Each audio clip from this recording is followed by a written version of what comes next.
Actress Saira Bano अपने पति दिलीप कुमार की याद में इंस्टाग्राम पर पोस्ट शेयर करती ही रहती है। हाल में उन्होंने इंस्टा पर पोस्ट साझा किया है, जिसमें उन्होंने कई तस्वीरें दिखाई है। दिलीप कुमार को इंडियन सिनेमा का ट्रेजेडी किंग कहा जाता है। उनकी पत्नी और दिग्गज एक्ट्रेस सायरा बानो को पति की याद आई है। उन्होंने दिवंगत दिलीप कुमार के साथ पसंदीदा सीन्स की कुछ तस्वीरें पोस्ट की है।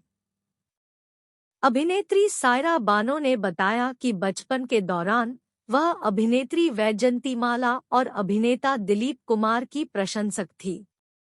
अनुभवी अभिनेत्री को फिल्म मधुमती के एक पुराने फोटोशूट से पत्रिकाओं से पोस्टर काटकर और उन्हें अपनी दीवार पर चिपकाना याद है।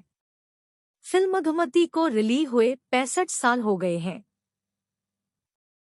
वैजयंतीमाला की भी थी फैन। फिल्म में सायरा के पति दिलीप कुमार के अलावा वैजयंतीमाला है, जिन्हें सायरा प्यार से अक्का, बड़ी बहन कहती है। 3 तस्वीरों का एक सेट साझा करते हुए सायरा बानो ने इंस्टाग्राम पर पोस्ट किया। अक्सर बचपन और किशोरावस्था की यादें इतनी अजीब और गुदगुदी करने वाली होती है। मुझे 1958 की वह विशेष चीज याद है, जब मैं एक युवा लड़की थी। पिछले कुछ वर्षों में मेरी पसंदीदा फिल्म स्टार वैजयंतीमाला के साथ मेरा जुड़ाव और मजबूत हो गया, जिसमें वह मेरे लिए अब अक्का, बड़ी बहन है और हम हर दूसरे हफ्ते एक दूसरे से बात करते हैं।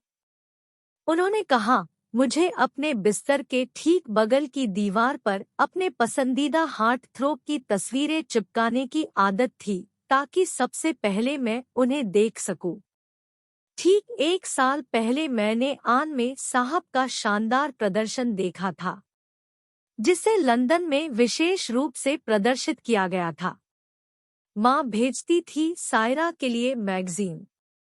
अपने नोट में उन्होंने आगे लिखा, उसके बाद रॉक के राजा एल्विस प्रेस्ली, रहस्यमय जेम्स डीन के कटआउट भी दीवार पर चिपकाए गए थे।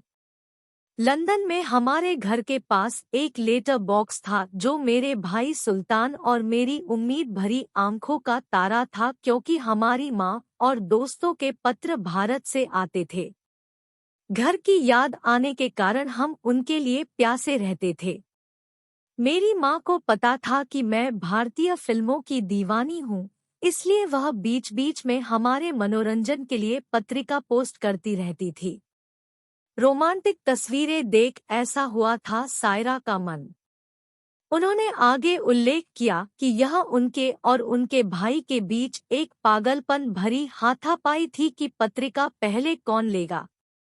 उन्होंने बताया कि ऐसी ही एक मैगजीन में मधुमती की यह तस्वीर थी, जिसे उस समय बोल्ड माना जाता था, जहां साहब रोमांटिक तरीके से वैजयंतीमाला के माथे पर अपना चेहरा रख रहे थे।